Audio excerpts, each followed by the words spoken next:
crazy Nashville facts you forget until you rewatch the whole show again.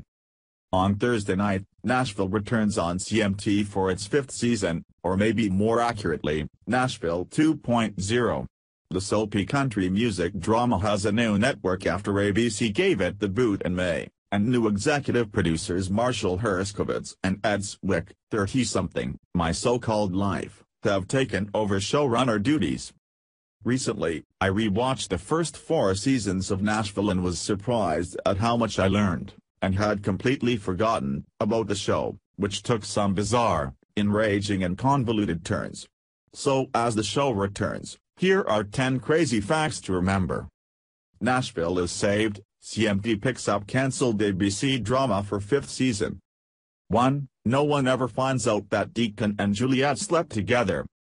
Remember way back early in the first season when 40-something singer-songwriter Deacon, Charles Easton, and 20-something country star Juliet, Hayden Panettiere, had an ill-advised fling for a few episodes? That news would infuriate fellow country star Raina, Connie Britton, Juliet's frenemy and Deacon's soulmate, so it seems ripe for a few episodes of drama. Strangely enough, the writers never milked it. The only person who ever briefly brought it up was Juliet's mother's sober companion, Dante J. Hernandez, who accused Deacon of taking advantage of a vulnerable Juliet. 2. Juliet's mom died to save Juliet's career. Speaking of the sober companion, can we remember that Dante slept with Juliet, secretly recorded them having sex, and then told Juliet that unless she paid him $10 million, he would release the tape and ruin her career? And that Juliet's mother, Jolene, Sylvia Jeffries, shot the sober companion, destroyed the tape and then killed herself? No wonder Juliet still has major issues. 3. Scarlett is an infuriating character. But also a sympathetic one. It's easy to pile on Scarlett O'Connor, Clara Bowen, Deacon's niece, considered one of the most annoying characters on Nashville. Not only did she pretty much trip and fall into a country music career, she was writing poetry until her co-worker, Gunner, Sam Palladio, pointed out they could be sung lyrics, but also she never seemed to appreciate her good fortune. Watching the show again, however, it's easy to feel bad for Scarlett, as she was basically bullied into trying to become a country star. Even though she was clearly more comfortable behind the scenes as a writer, everyone kept telling her she shouldn't waste her gift as a singer.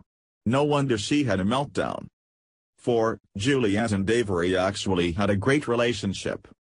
Season 4 ended with a huge cliffhanger. Avery, Jonathan Jackson, rushed to the airport to tell his ex-wife, Juliet, that he still loves her, and then hears that a plane, presumably Juliet's, crashed 90 miles outside of Nashville.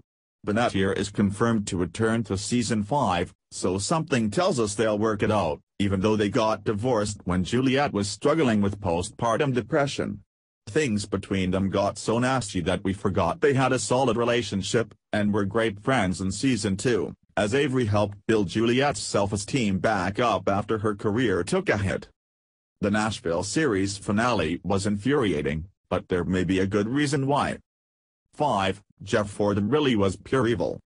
Yeah, the former label head plunged to his death early in Season 4 while trying to save Juliet from falling off a building, so it's unlikely he'll come up much this season. If he does, just remember he was an awful character.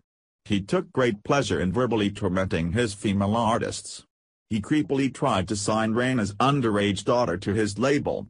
He was furious when he found out Will Lexington, Chris Carmack, was gay, because he didn't want his star being arrested in a bathroom someday.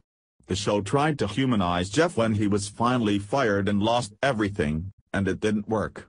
The best part about Jeff was after he had a one-night stand with Juliet, and he tried to blackmail her with it later, and she told him, "Thank you for the worst minute and a half of my life." 6. Raina did have reasons for picking Luke over Deacon. Raina and Deacon's fraught, on-again off-again relationship is the lifeblood of Nashville, as the couple's storyline has driven the action since the first episode. So it was shocking in Season 3 when Raina got engaged to country star Luke Wheeler, Will Chase, even though Deacon was fighting to win her back. Even though Raina eventually called off the wedding and married Deacon, and Luke's character has been written off the show, that relationship still haunts Deacon. Yet it's worth remembering that it wasn't just a classic Nashville nonsensical plot device. A flashback episode shows Raina and Luke went way back, ever since they were both struggling country artists, and the writers hinted that Luke had always been in love with her. Plus, when Deacon went off the grid in his early days, in the grips of alcoholism, Luke was there to help. 7. Maddie has always been awful.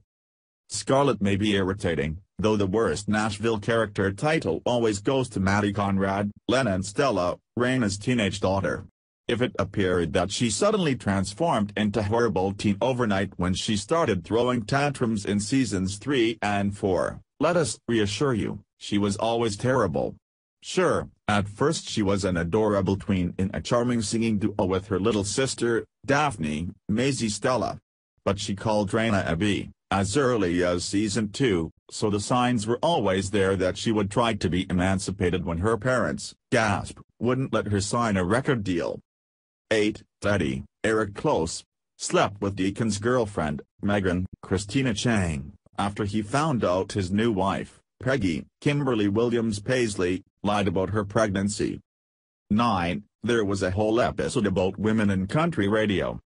Before it was taken over by soap opera plots, Nashville had a fairly realistic take on the behind-the-scenes of the country music industry. As everyone knows, it's not easy for a budding female country artist to get played on the radio, and the show tackled this in a very straightforward manner. In a season 2 episode, Juliet took on a creepy, very powerful radio host nicknamed Santa Claus, because he encouraged young, female country singers to sit in his lap. 10. Raina had one of the sickest burns in the history of television. Remember when aspiring singer Sadie Stone, Laura Benanti, was abused by her ex-husband, Pete J. Wilkeson? Raina confronted him during a particularly nasty episode and offered a theory about why he was a violent loser. Maybe the good Lord only gave you 2 inches.